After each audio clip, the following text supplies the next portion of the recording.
Meanwhile, Senate President Franklin Drilon says the upper chamber is open to charter change talks. According to Drilon, the Senate will take a position on the issue at the appropriate time. Added details from Bianca, Piedad.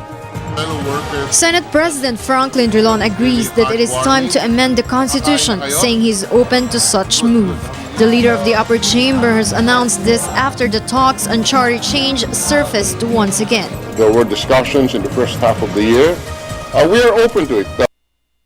We will see how this debate develops, and we will take a position at the appropriate time. But there must be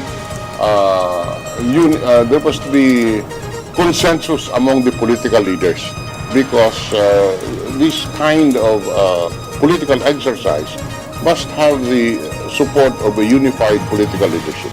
He likewise said he already proposed before that the same procedure in passing a bill with split deliberations, voting and ratification should be followed to carefully craft the law and determine where the amendment should be.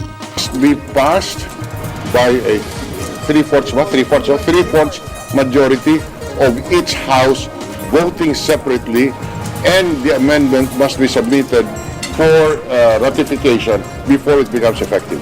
He likewise said he already proposed before that the same procedure in passing a bill with split deliberations, voting and ratification should be followed to carefully craft the law and determine where the amendment should be.